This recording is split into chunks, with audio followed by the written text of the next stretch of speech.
my question to you. Everyone's saying how he has potential to make $200 million at the most, whatever. I personally think that the Raptors are going to say, hey, DeMar took a pay cut, somewhat of a pay cut. Yeah. Are you able to do this? Mm-hmm. Do you think he'll be able to take that pay cut if they offer it to him?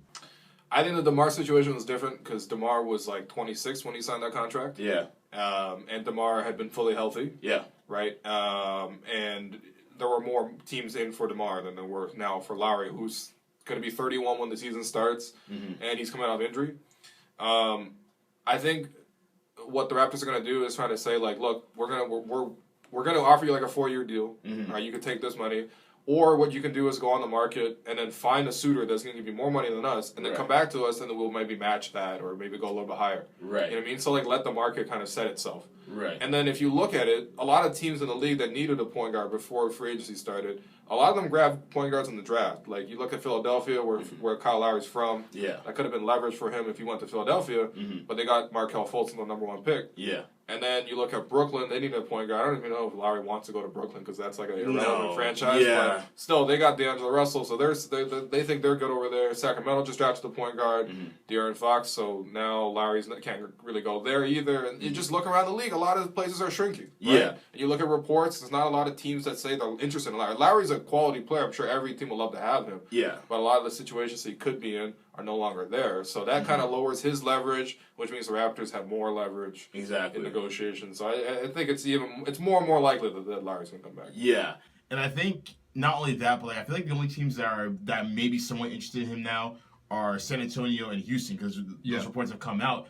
And those are two legitimate teams that have a possible chance of winning a ring. Yeah, for sure. Yeah, and at the end of the day, he says he wants to win a ring. So I would say between those two, San Antonio might be the best fit for him if he wants to win a ring. But even staying in Toronto, he still has a chance to contend for a ring, because outside of Cleveland, the only other two teams that can really contend in the East are Washington and Boston. Yeah. So it's like you gotta pick your poison. You gotta choose your devil wisely. It's like, do you want to run into the wall of LeBron or run into the wall of Steph and KD? Yeah.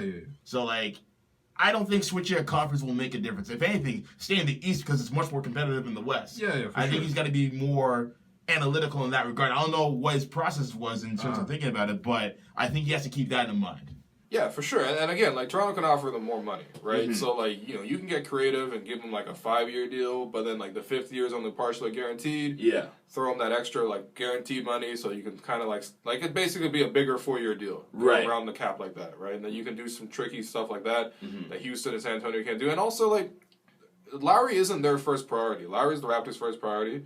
But, like, Houston, they're going to chase, like, Chris Paul. They're going to chase Blake Griffin. They're going to chase, like, even maybe Paul Millsap before they turn to Lowry and say, what's up, right? And then, like, San Antonio, they want like, Chris Paul as well. They want George Hill and other guys, and then they might come back to get Lowry. So while those, like, Lowry is going to be waiting for those teams to sort their business out. Meanwhile, the Raptors is just to be like, yo, listen, just come home. Exactly, home. What are you doing? Exactly. Like, we got it right here for you. Yeah, exactly. And I think personally, I think Lowry should come back. That's first and foremost. But secondly, they need to find a way to lessen the workload for him, because there's no way he should be leading the league in minutes. The man averaged 38.4 minutes per game right in front of LeBron.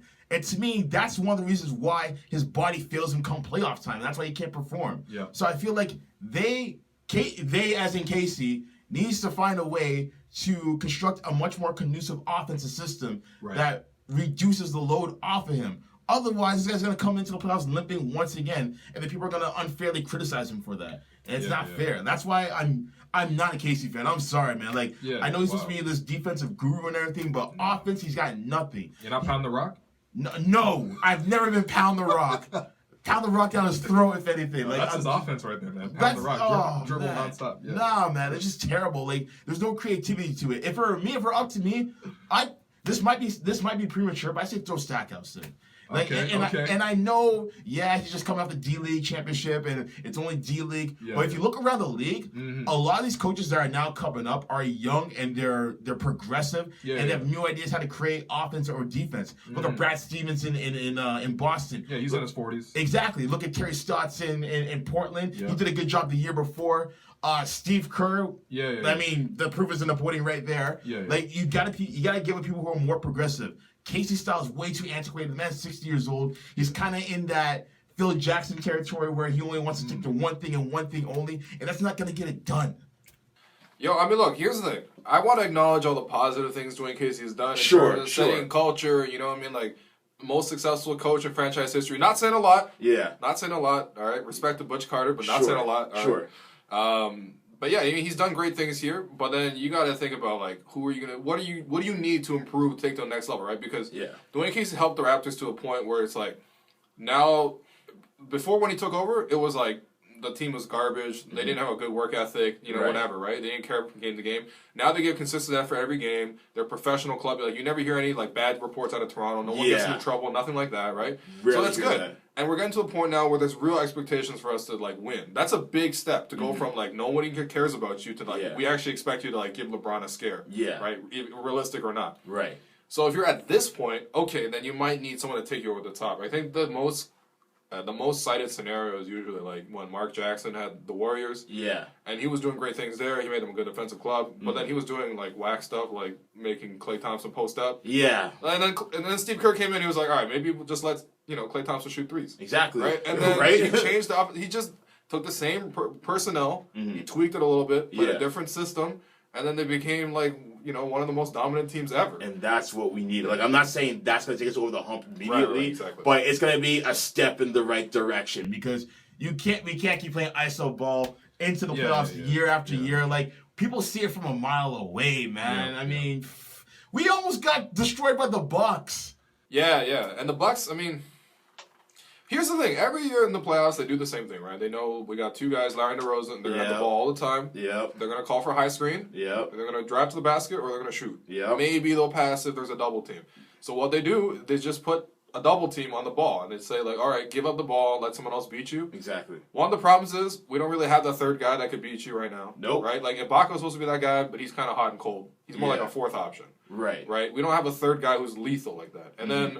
Also, Larry and DeRozan, they don't really like to pass that much. So that they try to dribble into double teams, they turn it over, and they go the other way. We've seen it in the playoffs a lot. And the thing that other teams are able to do is make adjustments. They have a scheme. They can get offense out of the general design of the plays and stuff like that. The Raptors, I mean, it's going to be a high pick and roll. So if you double the guy, well, that's it. That's it.